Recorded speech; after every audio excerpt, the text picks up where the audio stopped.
6 days, over 2,000 miles of the ALCAN Highway, frost heaves that rattled every bolt in the RV, a moose that casually strolled across the road like he owned it, and more gravel than pavement some days.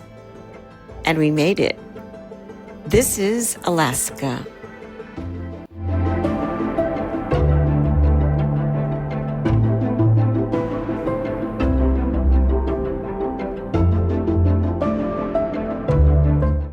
But getting here is only half the story.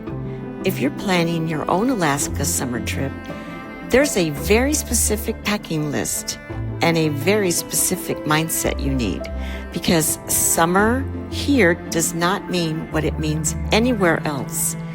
So let's get into exactly what to wear, what to pack, what to do, and what to watch out for.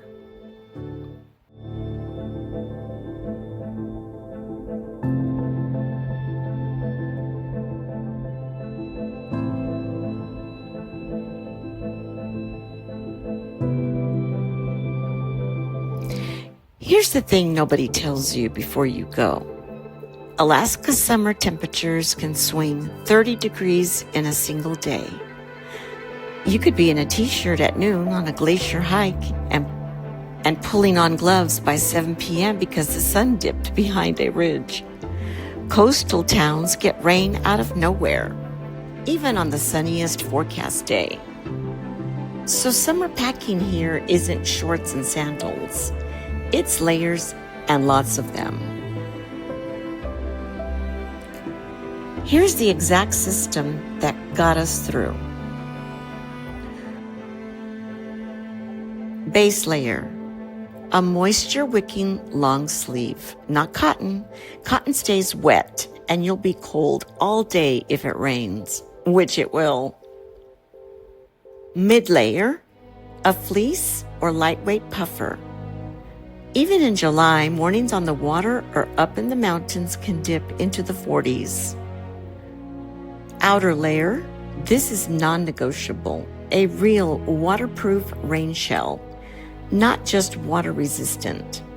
Alaska rain isn't drizzle, it's sideways. The bottoms, packable rain pants that go over your regular pants. You'll thank yourself the first time you're standing in a boat at 6 a.m. Footwear, waterproof hiking boots, broken in before you go, plus a pair of rubber boots if you're doing any fishing or muddy trails.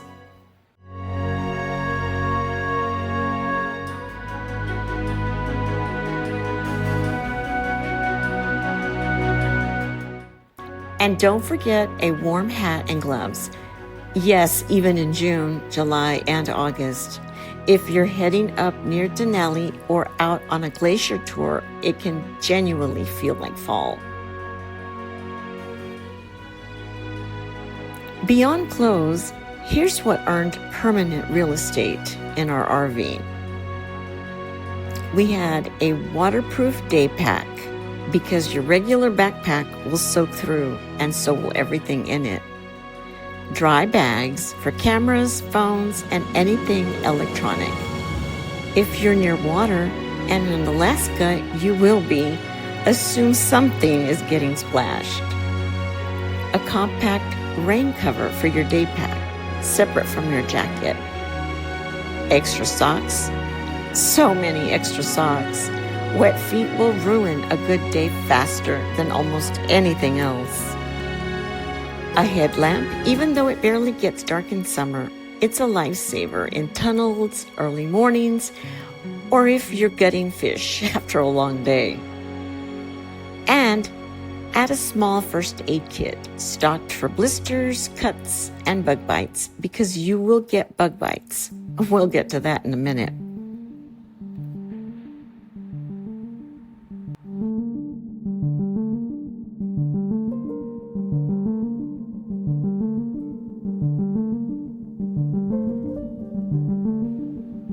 Now for the fun part. What you're actually here for. Fishing is the big one. Alaska in summer means salmon runs, and you don't need to be an expert. Plenty of outfitters will take you out for a half or full day and hand you everything you need. Just check the local regulations because they change by region and by species. Glacier and wildlife tours are worth every penny. Boat tours out of coastal towns get you close to whales, sea otters, and caffeine glaciers you simply cannot see from the road. Hiking is everywhere, from short interpretive trails to full-day treks, but check trail conditions before you go. Snow can linger on higher trails well into July. And don't skip the small towns along the way. Some of the best moments of this whole trip weren't the big bucket list stops. They were the little roadside diners and local markets we stumbled into. Okay, let's talk safety, because this is Alaska. You are in bear country, full stop.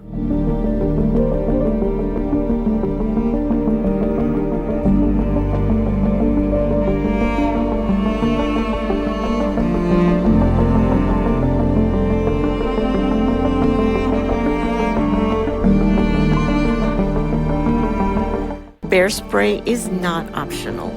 Keep it on you, not buried in your pack, every single time you're on a trail. Know how to use it before you need it. Practice with an inert can if you can find one. Make noise while you hike so you're not surprising anything around a blind corner, and store all food properly, especially if you're camping. And then there's the other wildlife everyone underestimates. Yes, the mosquitoes. Alaska mosquitoes in summer are legendary for a reason. A strong repellent with DEET or picaridin is essential. And if you're doing any serious hiking or fishing, a head net will save your sanity. Treating your outer layers with permethrin ahead of time makes a bigger difference than people expect. Between the bear spray and the bug spray, yes, you'll be carrying 2 cans everywhere you go. That's just Alaska. So to recap, layer everything. Pack real rain gear. Bring extra socks and dry bags.